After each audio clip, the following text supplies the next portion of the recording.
Boa tarde, minhas irmãs. Bem-vindas. A gente vai continuar conversando, né, sobre o livro Mentiras em que as Mulheres Acreditam e a Verdade que as Liberta. E a gente vem conversando que muitas vezes nós temos acreditado em mentiras e essas mentiras elas têm feito com que a gente comece a agir de acordo com elas. E, ao longo que a gente vai conversando, a gente identifica quais são as mentiras que a gente tem vivido, achando que elas são verdades, e substitui pela verdade que está escrita na Bíblia, certo? E aí, para a gente relembrar só a progressão dessa mentira que a gente acredita e vai virando uma escravidão na nossa vida, muitas vezes. A gente, primeiramente, ouve uma mentira, depois a gente permanece na mentira, e aí a gente já está acreditando nela e vai agir como ela. Quando a gente lembra lá do Éden, foi exatamente assim. A serpente, ela chegou para Eva e disse, aqui é verdade, ela colocando, veja, é verdade que do Éden nenhuma árvore você pode comer? Não, posso sim. Só não posso a que está ali no meio, não posso comer nem tocar porque morrerei. E a serpente diz, não, de forma alguma você morrerá. Certamente não morrerás. Você vai conhecer o bem e o mal. E ela acredita nisso e age de acordo com essa mentira. Né? Então, nós começamos a conversar mais sobre mentiras que estávamos acreditando a respeito de Deus. Por quê?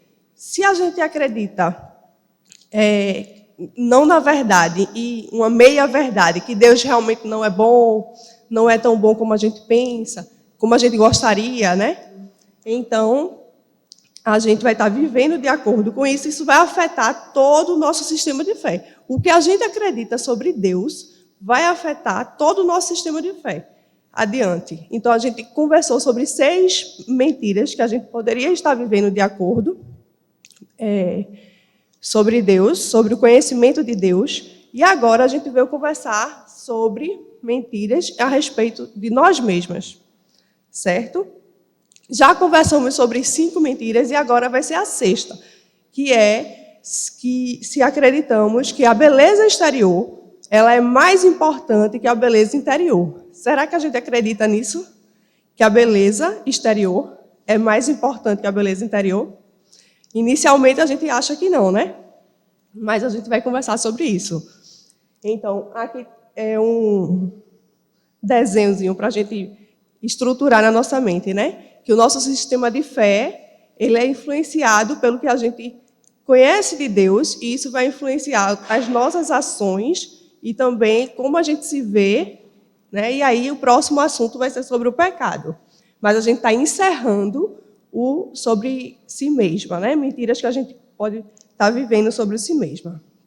Então, a beleza ela é mais importante que a beleza interior, né? Desde a infância a gente vê que as mulheres e as meninas elas estão sendo influenciadas pela cultura com essa informação. Né? Se a gente olhar assim a cultura, a gente vê esse bombardeio de informações, mas isso só são eventos, porque por trás disso há uma filosofia atual que vem com referências já de tradições que elas separam, certo? Para vocês entenderem. A ciência e os valores. E ela faz isso com o ser humano também.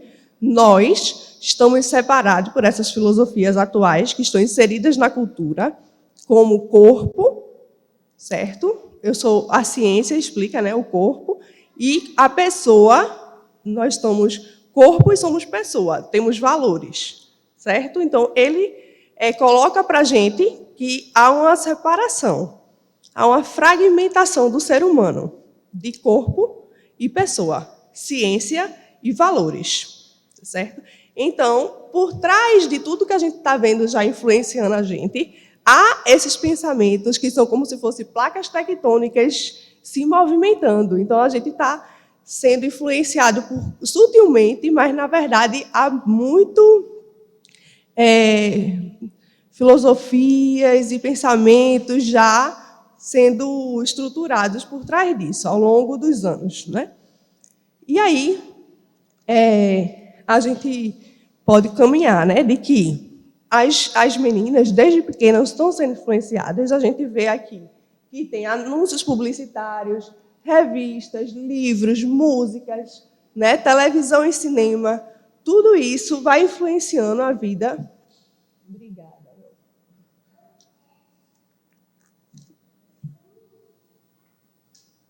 Tudo isso vai influenciando. E a gente vê que isso aí vem na origem. Quando a gente começou, né, a falar, a gente citou o Gênesis, e novamente a gente vai tocar lá em Gênesis 3:6. Que então, vendo a mulher que a árvore era boa para dela comer, agradável aos olhos e desejável para dar entendimento, tomou do seu fruto e comeu. Vamos lá, por partes, né? Então, vendo a mulher que a árvore era boa para comer, ela tinha um apelo funcional. Ela olhou para a árvore e viu que era boa para comer. Olhou também e era agradável aos olhos, né? Fisicamente atraente. E também tinha lá o desejável para dar entendimento. Então, apelou ao desejo dela por sabedoria. Então, tem essas três ações ali. A gente pode pensar, mas era pecado, então, o fruto ser bonito? Não. Deus fez o fruto belo, né? Era pecado, então, ela apreciar? Não. Deus fez a natureza para ser apreciada e admirada. Mas o que é que estava ali que a serpente colocou na mente dela? Que ela deu uma ênfase maior à aparência externa do que a obediência e a confiança em Deus, que são características internas. A confiança e a obediência dela foi colocada em questão e ela trouxe, né, ela deu mais valor à atração física ali do fruto, né? Fica lá a experiência. O exemplo. Então, ela vai trazer essa característica para toda a humanidade. Então, nós, hoje em dia, damos valores que a gente não percebe mais a características externas do que interior. Isso vem entranhado nós como pecadores. Certo? A partir daí, a gente pode refletir que essa mensagem de beleza exterior, ela muitas vezes traz uns fardos, faz com que nós estejamos buscando e as pessoas comecem a se sentir, muitas vezes, rejeitados, né? Se sentir menosprezados. E você percebe que, involuntariamente, pais, professores, amigos, eles podem dar mais atenção até a pessoas que a aparência são mais agradáveis do que aquelas pessoas desengonçadas, que não têm mais gordinhas. Você vê isso, você não percebe? Então, essa busca pela beleza, ela é inalcançável, certo? Porque ela vai deixando você... o nosso corpo adoece, ele fica doente, é uma meta ilusória, está sempre fora do alcance. A pessoa ela não vai conseguir estar e chegar nesse ponto de beleza, e isso vai ser um fardo para a vida dela. Isso vai fazer com que as nossas ações, lembra que a gente viu no início, quando a gente acredita numa mentira, a gente vai chegar a agir como ela. Então, se a gente acredita que a beleza é mais importante e eu estou indo atrás disso, eu vou começar a me comparar, vai gerar inveja, vai ter muitas outras situações, como promiscuidades, vícios sexuais, distúrbios alimentares, trajes reveladores, flertes. Então, a gente começa a usar o nosso corpo como um ídolo e para agradar os outros, guerreando com o próprio corpo. Porque, em vez da gente achar que está cuidando dele, a gente, na verdade, está guerreando com o próprio corpo e tentando agradar o outro. Quando a gente chega nisso, a gente não tem saída para a gente mudar e reverter isso. Mas Deus, Ele nos direciona para mudar tudo isso. Vem aquela, sempre, né? Mas Deus, Ele sempre vem e mostra o caminho que Ele quer que a gente siga. E aí, quando a gente vai ver como é que Deus quer que a gente use o corpo, vamos conversar inicialmente sobre a primeira questão lá do breve catecismo de Westminster, né? Que ele diz que o fim principal do homem é glorificar a Deus e gozá-lo para sempre. E a gente só consegue isso pela obra de Cristo. Por quê? Cristo, Ele cumpriu tudo em nosso lugar e, como os teólogos chamam de dupla imputação, que Ele coloca os pecados nossos nele e Ele, a perfeição dele, vem para a gente. Então, quando Deus olha para a gente, Ele vê a gente como perfeita, certo? Isso só pode ser feito a partir de Cristo.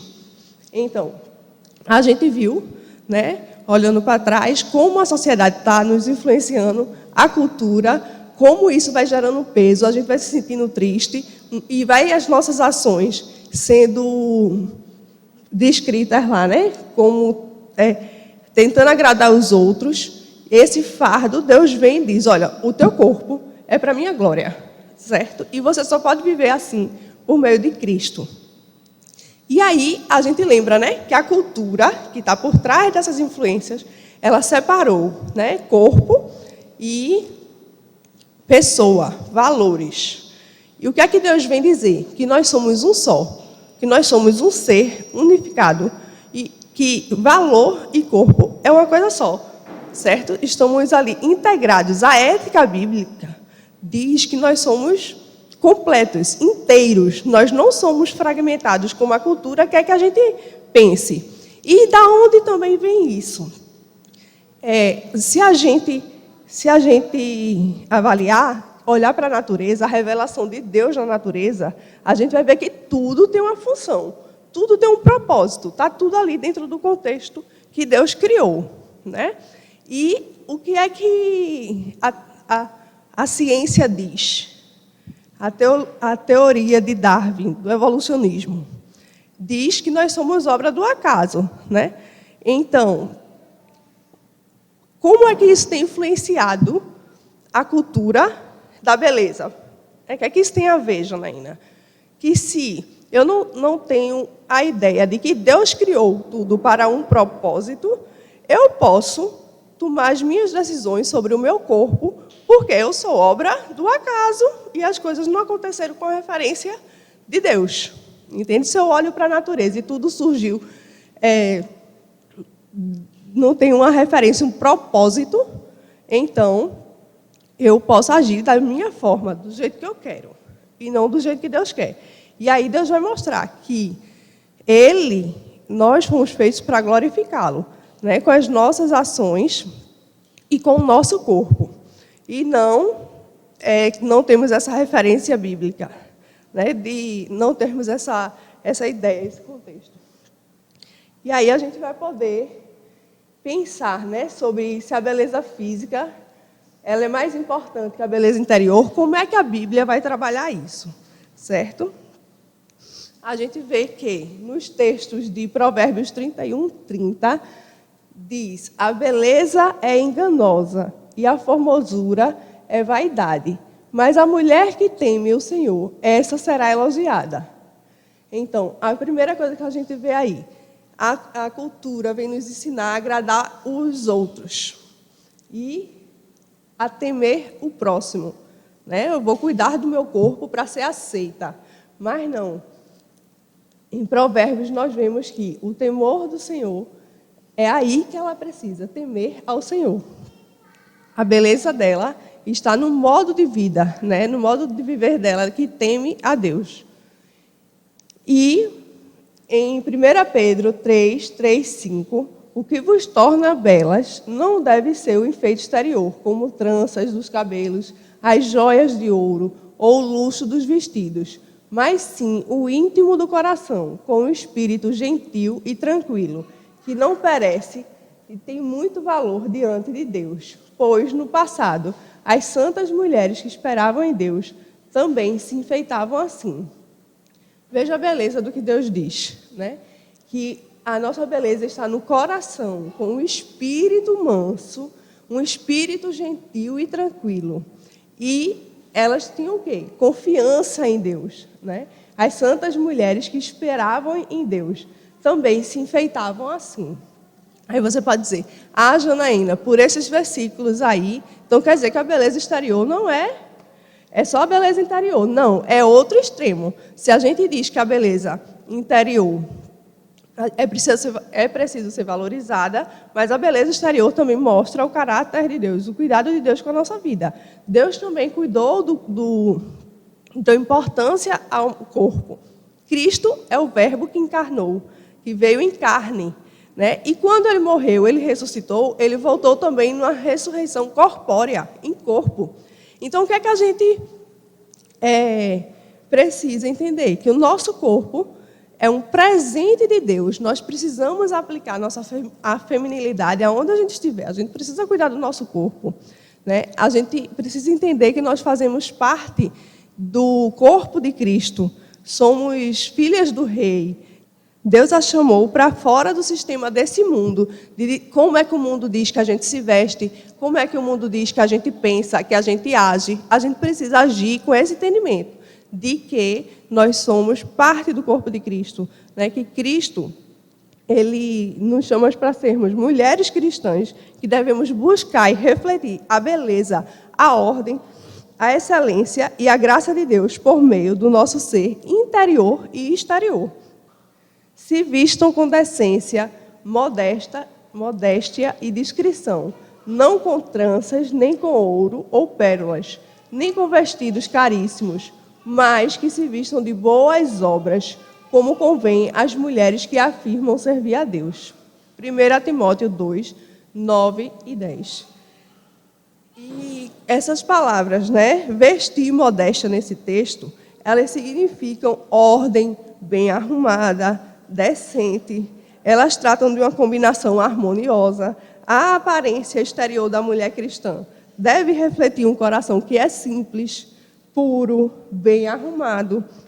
Suas roupas e penteados não devem causar uma distração ou chamar a atenção para ela mesma por serem extravagantes, né, exageradas ou indecentes.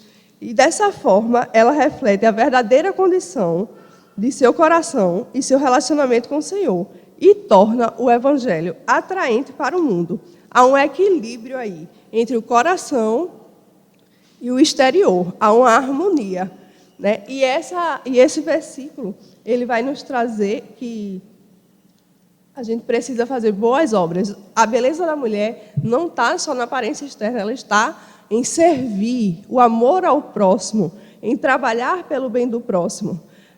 E eu vou trazer aqui uma citação de Nathalie Campos, a esposa de Heber Campos, que ela diz que a beleza que Deus nos propõe é uma beleza altruísta, uma beleza que serve, que ama e mostra o seu amor a Deus e ao próximo. Causa impacto na vida das pessoas ao seu redor e glorifica a Deus. Então, a nossa beleza, ela vai causar impacto na vida das pessoas ao redor, mas pelo seu amor a Deus e seu amor ao próximo. Vai contra a cultura, né? Amar o próximo, somos feitos à imagem de Deus para refletir o caráter de Deus, tanto em nossa mente quanto em nossas ações corporais. Não há divisão, não há alienação. Então, a gente vê aí que essa divisão que o mundo quer que a gente use o nosso corpo, independente do que a gente pensa, essa separação de valores e corpo, a gente vai ver que Deus unifica e Ele quer que a gente por inteiro se entregue a Ele, né? Como lá em Romanos, a gente tem estudado Romanos aqui na igreja, e em Romanos 6, 17, diz que Deus nos entregou a forma do Evangelho. Da mesma forma que Deus entregou os que não creem nele para as paixões do coração, Ele nos entregou a forma do Evangelho. Entregou a gente por inteiro. E o Evangelho vai nos moldando e usando o nosso corpo, né? E logo em seguida diz que as nossas obras, nossas ações são como frutos de justiça. Não só a justiça de que Cristo, Ele nos justificou, Mas a gente, em obediência, usando o nosso corpo em obediência a Deus, né, com a vontade dele, a gente vai se santificando.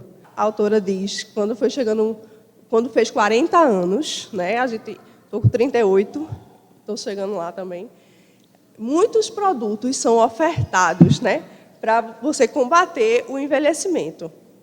E aí que você queira reverter o seu processo biológico, né, o seu relógio biológico, para ver se você tenta, de alguma forma, ficar jovem. O importante é eu me sentir jovem, né? E aí a gente precisa se recusar a essa ideia, né? Uma tragédia, as tragédias cabais aí, de que a gente não pode envelhecer, né? Então a gente precisa entender. Não é que a gente vai também se entregar à decadência. Não. A gente já viu que a gente precisa cuidar do corpo. Deus se importa com o corpo. Deus nos deu o corpo de presente para que a gente glorifique a Ele e use para a glória dele.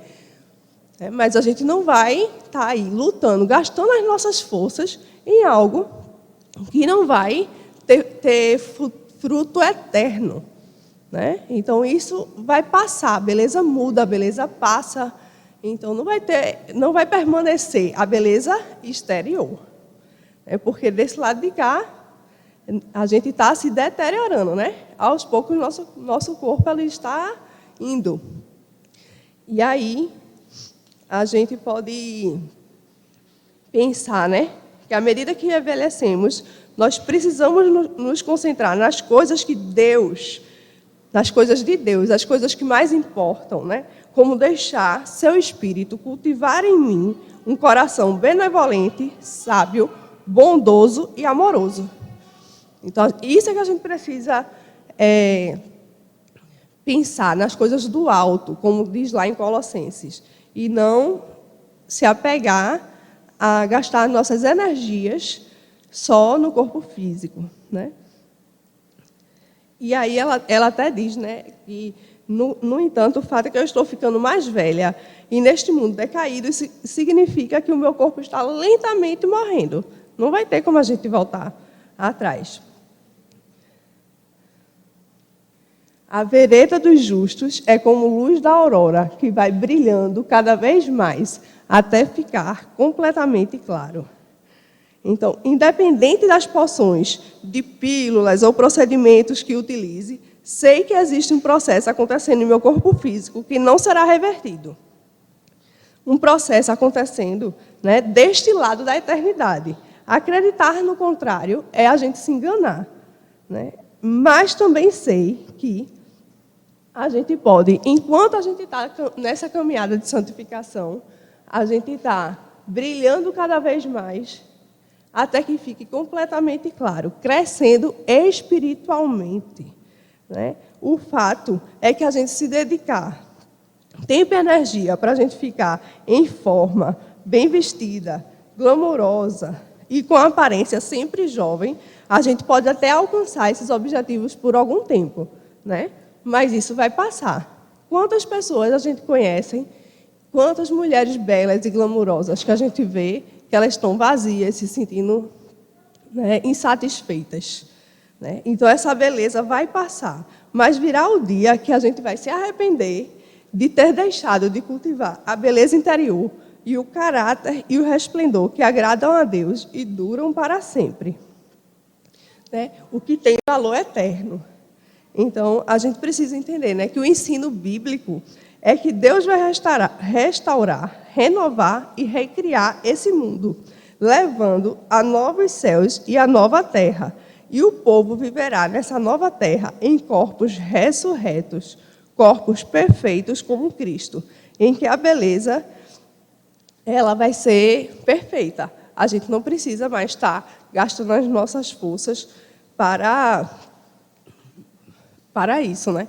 Vamos investir, enquanto a gente está aqui, em ter um coração que agrade a Deus, né? Investir as nossas forças em conhecer o Senhor, em caminhar com Ele, em ter um coração que se preocupa com o próximo, que não coloca as nossas prioridades em primeiro lugar, mas que ama o próximo, que está ali cultivando a bondade, a benevolência, amando o outro.